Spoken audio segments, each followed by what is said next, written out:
ഒളിച്ചും പാത്തും വന്ന് ഫോൺ ചെയ്യുന്നത് ഹരിയേട്ടനെ വിളിച്ച് സൊള്ളാനായിരിക്കും അല്ലേ വല്യേച്ചി?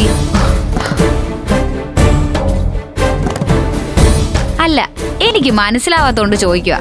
കഴുത്തിൽ മിന്നു കെട്ടിയിട്ടും ഇങ്ങനെ അക്കരെ ഇക്കരെ നിന്ന് പ്രേമിക്കേണ്ട വല്ല കാര്യമുണ്ടോ നിങ്ങൾക്ക്?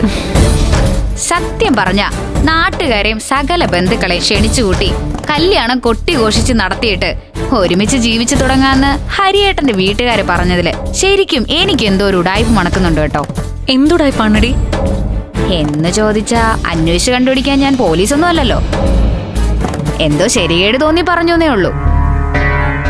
ഇനിയും ഒരു കല്യാണ മഹാമഹം എന്നൊക്കെ പറഞ്ഞ് കാത്തു നിൽക്കാതെ ചേച്ചി ആ വീട്ടിൽ പോയി ഹരിയേട്ടന്റെ കൂടെ ജീവിച്ചു തുടങ്ങണമെന്നാ എന്റെ അഭിപ്രായം. ഇപ്പൊ ഇവിടെ വിനയേട്ടനെ വന്നല്ലോ. ഏട്ടനെയും കൂട്ടി വിമലേച്ച് നേരെ ഹരിയേട്ടന്റെ വീട്ടിലേക്ക് കയറി ചെന്നങ്ങ് താമസിക്കണം. അവര് മനസ്സിലാക്കട്ടെ ഇവിടെ ചോദിക്കാനും പറയാനും ആളുണ്ടെന്ന്. മതി മതി, ആവശ്യമില്ലാത്ത കാര്യത്തിലൊന്നും തലയിടാൻ മെനക്കെടാതെ അപ്പുറത്തേക്ക് പോവാൻ നോക്ക്. എന്റെ കാര്യം നോക്കാനേ എനിക്കറിയാം, നിന്റെ വക്കാലത്ത് വേണമെന്നൊന്നുമില്ല. ഓ ആയിക്കോട്ടെ, 8ന്റെ പണി കിട്ടുമ്പോ ഞാൻ ഈ പറഞ്ഞതിന്റെ പൊരുൾ എന്താണെന്ന് മനസ്സിലായിക്കോളൂ.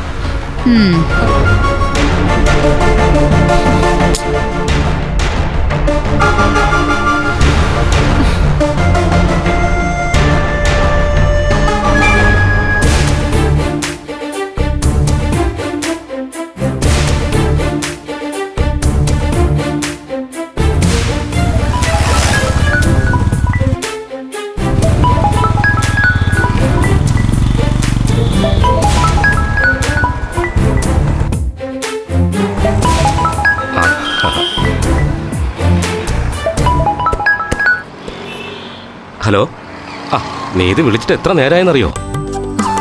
നീ എന്നെ മറന്നോന്ന് ഓർക്കുമായിരുന്നു ഞാൻ. മറക്കാനോ? നല്ല കഥ. ഇവിടെ ഓരോ തിരക്കിൽ പെട്ടുപോയതാ. അല്ല, ഹരിയേട്ടൻ എവിടെ ഇപ്പോ? എന്താ പരിപാടി? നമ്മുടെ ടെക്സ്റ്റൈൽസിലേക്ക് ഇറങ്ങിയതാ.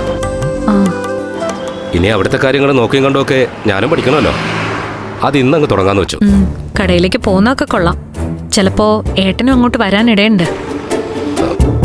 വിനേട്ടൻ ട്രീറ്റ്മെന്റ് കഴിഞ്ഞ് ഇന്നലെ തിരിച്ചെത്തി. എന്താ നീ പറയുന്നത്? സത്യമാണോ വിമലേ? അയാൾ വന്നോ? വന്നു ഹരിയേട്ടാ. ഒരു മുന്നറിയിപ്പ് പോലും ഇല്ലാതെ ഏട്ടൻ വന്ന് കയറിയതിന്റെ ഷോക്കിലാ ഞാനിപ്പോ.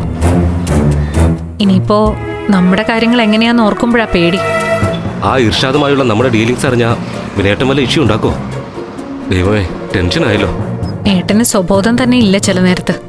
തന്നെയല്ല, അസുഖം പൂർണ്ണമായി മാറിയോന്നൊരു സംശയമുണ്ട് ഞങ്ങൾക്കെല്ലാം. പക്ഷെ പുറമേ നോക്കുമ്പോ കുഴപ്പമൊന്നും ഇല്ല ഹരിയേട്ടാ. ശരി ശരി, നോക്കാം നമുക്ക്.